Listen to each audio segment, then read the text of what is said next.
તરંગો દેખાતા નથી પણ છે. આ રૂમની અંદર અત્યારે માઇક કેટલા બધા ઘોંઘાટ છે, તમને સંભળાય છે? પણ જેવો તમે મોબાઈલમાં માઇકલ જેક્સન લખો એટલે માઇકલ જેક્સન કનેક્ટ થઈ જાય. તમે અરિજીત લખો તો અરિજીત થઈ જાય. તમે ભજન લખો તો ભજન. તો બધું છે, ખાલી કનેક્ટ થતું નથી.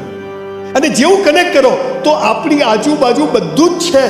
અને કનેક્ટ કરવા માટેની ફ્રીક્વન્સીમાં પહેલું શું કરવાનું? બેસ્ટ કરવાનું. અને બધું બેસ્ટ કર્યા પછી જે રિઝલ્ટ આવે એમાં ખુશ રહેવું. મેં એને આટલો પ્રેમ કર્યો, એને આટલું જ કર્યું. માપે જ આ ફૂટપટ્ટી લઈને. મેં બિઝનેસ કર્યો, એને દગો કર્યો. મેં પરીક્ષા આપી, તૈયારી કરી. અરે તને પરીક્ષામાં ચોરી કરીને પાસ થઈને નોકરી કરવા કરતાં શું ખબર નપાસ થઈને બિઝનેસમેન બનવાનું નહીં લખ્યું હોય? બતાવો, બતાવો. ભગવાન ક્યાંક બતાવો. અને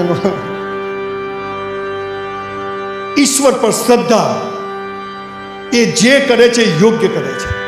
આજે હું જ્યારે પાછળ જઈને જોઉં છું મારા જીવનની 15 એવી ઘટનાઓ કે જેમાં મારે સુસાઇડ કરવા સિવાય રસ્તો નહોતો, પણ હું ઊભો રહ્યો. મેરા હૈ સો જાવે નહીં, જો જાવે સો નહીં.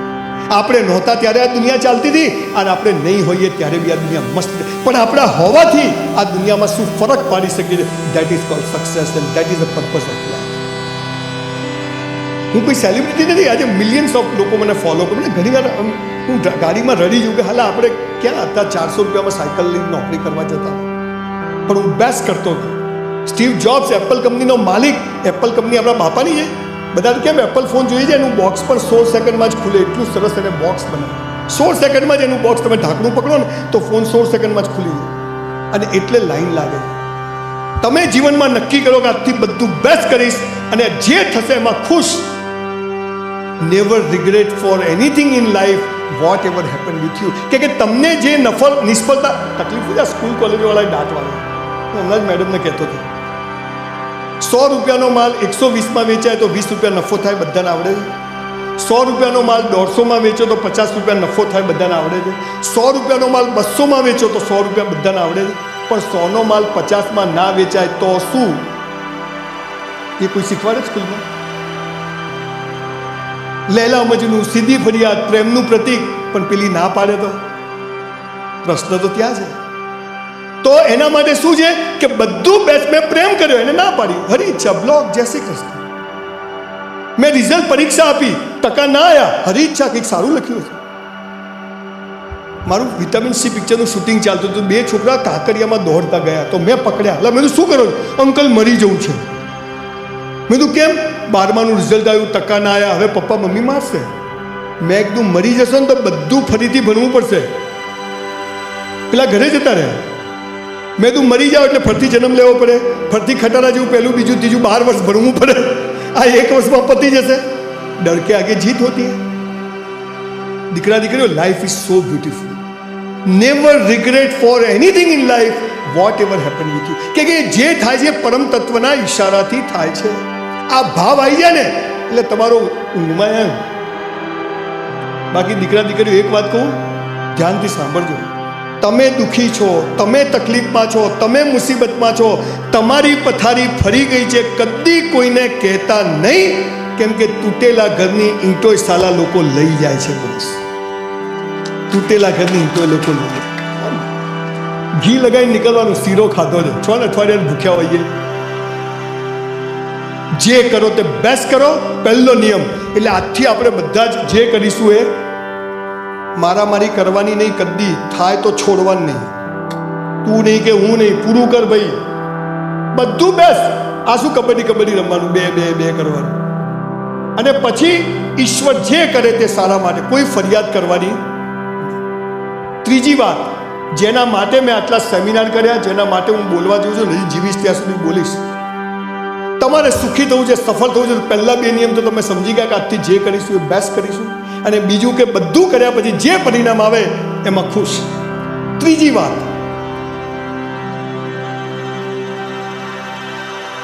જેના માટે હું આટલા સેમિનાર કરું છું, બોલું છું, જે સૌથી મોટું પાવર હાઉસ છે ને તાકાતનું, એ આપણને ખબર જ નહીં.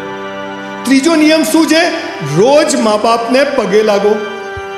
સાહેબ ઓનેસ્ટલી કહેજો, તમારામાંથી કેટલા લોકો લાગો? Just rays your hand. Yes, આટલા લોકો જોડે સેલ્ફી પડાવીશ ફ્રી. આ હું 10,000 લઉં છું. અને જે લોકો નથી લાગતા એને સેલ્યુટ કે તમે સાચું બોલે. હવે ધ્યાનથી સાંભળજો મારી વાત. આ દુનિયામાં માત્ર માત્ર માત્ર ને માત્ર મા બાપ જ ચાહે છે કે આપણી પ્રગતિ થાય, બાકી કોઈ ચાહતું નથી કે આપણી પ્રગતિ થાય. Only your parents.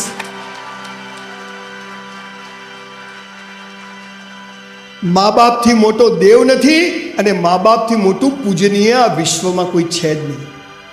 આ તો દિવાળી પર મા બાપને પગે લાગે તો આવી રીતે પેલી રિક્ષાને હેન્ડલ મારતો ને આમ કરે. ઘરમાં જીવતા ભગવાનને છોડી અને પથ્થરોમાં શોધશો ને તંબુરોય નહીં મળે બોસ. તમને ખબર છે એક ઓરા હોય, તમે મારી જોડે ઉભા તો મારી એક ઓરા હોય, એક દારૂડિયા જોડે એની ઓરા હોય, પ્રિન્સિપલ દરેક માણસની એક ઓરા હોય. તમે જ્યારે આ દુનિયામાં સૌથી પાવરફુલ મા બાપ કોની ઓરા હોય છે ખબર છે? મા બાપની. હવે બીજી વાત કહું, 7,000 વાર આપણા પીછવાડા ધોવે છે મા બાપ. કેટલી વાર પીછવાડા કેટલી વાર ધોવે છે? આપણે એક વાર ધોવાનો વારો આવે છે. તો જેને 7,000 વાર પીછવાડા ધોયા હોય કોઈ સ્વાર્થ વગર, એને પગે લાગવું જોઈએ કે નહીં? અને બીજું, તમે એક વાક્ય સાંભળ્યું છે, પહેલી નજરનો પ્રેમ, ફર્સ્ટ સાઇટ ઓફ લવ. મને તો પેલી છોકરી જોતા જ ગમી ગઈ. મને તો પેલો છોકરો આ જોતા હું ગમે, બધું બરાબર હોય તો. કોઈને કાળી કાણી વાલ ના હોય એવી છોકરી ગમે? કોઈ છોકરો વ્હીલચેરમાં જતો હોય તો કોઈ છોકરી એમ કે સ્ટીફન હોકિંગ્સ થશે આજ જોઈએ. ના ના ભાઈ,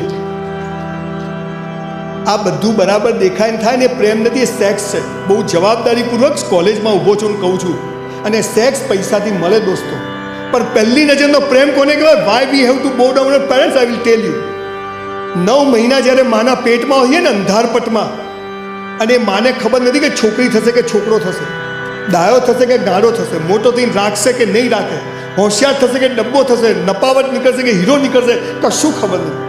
અને આપણું મોઢું જોયા વગર, આપણી જાતિ જોયા વગર, આપણી મા આપણા જન્મ પહેલાં નાના નાના લંગોટ બાળોતી અને ગોદડીઓ બનાવી રાખે ને, એને પહેલી નજરનો પ્રેમ કહેવાય. This is first site of love. And for that reason V have to bow down our parents. અને દીકરા દીકરીઓ મા બાપના પગે ના લાગે તો તેલ લેવા જજો, પણ સાલાવું એવું કોઈ કામ નહીં કરવું કે આપણા મા બાપને કોઈને પગે પડવા જવું પડે. એવું કોઈ કામ કરશો. ઉપર સ્વર્ગ નથી, બધી ડફોલ બનાવવાની વાતો નથી. ઉપર સ્વર્ગ છે, સ્વર્ગમાં અપ્સરાઓ છે, અહીંયા ઓછી છે. ઉપર બધું મળે છે, અહીંયા નથી મળતું. છોડો સ્વર્ગની વાતો, આ નાનકડી જિંદગી. અને સાહેબ, આજે સવારે 5:30 વાગે નીકળું ને, હમણાં ભાઈ રહેવા દો ને પાણીનું. ઓ ભાઈ રહેવા દો પ્લીઝ. મેં નહીં દૂર સવારે 5:30 વાગે કસરત કરવા નીકળું ને તો મારી માના રૂમમાં જવું. ડોસીને 85 ડોસી ખતરનાક છે. પગે લાગવાનું. અત્યારે અહીંયા આવતો તો 5 વાગે ઉઠ્યો, કેટલા સવાલો પૂછે, ડોસી માથું પાકી જાય. પણ આમ કરી જવાબ આપવાના. ક્યાં જાય છે? બધું સુરત. કેમ? બધું ટ્રેનમાં. કેમ? ગાડી લઈને. ગાડી બગડી? બધું ના, ટ્રાફિક છે એટલે. કોણ હાથે આવે છે? બધું. કેટલા વાગે પહોંચીશ? મેં ક્યાં ખાવાનું? બધું ડોસી ખાઈ લઈશ. કેમ? તું મોટો થઈ ગયો પાછો. Boss is boss. બધા સવાલના જવાબ બાપા કહીને આપવાના. કેમ કે 5000 વખત એને મા પા બોલતા શીખવાડ્યું છે. એની સામે બોલાય. કરવી છે પ્રગતિ, દુનિયામાં નામ કરવું છે, અને આપણે મા બાપનું સાંભળી નહીં, હાલા નર્કમાં જશો. અને નર્ક હોય નહીં, નર્ક તમારી આજુબાજુ બની જશે. અને અમારા જેવી નોટો પાસે કશું ના હોય, મર્સિડીઝ નવી લેવા જઈએ ને એટલે ડોસી આગળ જ બેસે, ટીમ બધી પાછળ. Boss is boss.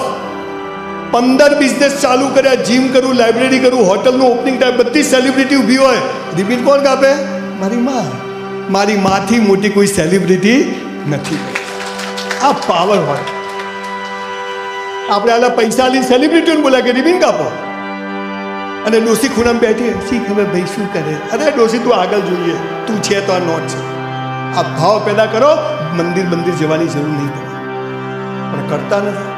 આ કોવિડ કેમ આવ્યો હતો? કોવિડ એટલે આવ્યો હતો કે ઘરમાં મા બાપ પાસે બેસો, એમની વાતો સાંભળો, એમને જીવનમાં શું કર્યું. કે તમને આજે અહીંયા મહાવીરમાં ભણાવી મફત ભણાય છે કે તમને મોકલે છે? કોઈ દિવસ એમને અરે કિટકેટ આપો, આ આઈ લવ યુ શબ્દ સાંભળ્યો કે બધા સાંભળ્યો ને? આ આઈ લવ યુ છે ને, મા બાપને કહેવાનો શબ્દ છે. અને મા બાપે છોકરાઓને હાલા ત્યાં નહીં કહેતા, બીજે વપરાય, અને એમાં બધો લોચો પડે. 100 રૂપિયા દૂધ પીવા મળે, દારૂ પીવા નથી મળે. એમ આઈ લવ યુ શબ્દ મા બાપને કહેવાનો. પણ આપણને આઈ લવ યુ શું એ બી ખબર નથી. ખેર પછી વાત કરું. પણ ત્રીજી વાત શું છે, રોજ મા બાપ, અચ્છા તમે લોકો ચાહો છો કે હું ફરીથી તમારી મહાવીર કોલેજમાં આવું, એવું ચાહો છો? પ્રોમિસ આપું છું કે મેડમ બોલાવશો તો વર્ષમાં એકવાર ચોક્કસથી બીજા વિષય પર તમને એડ્રેસ કરવા આવીશ, પ્રોમિસ.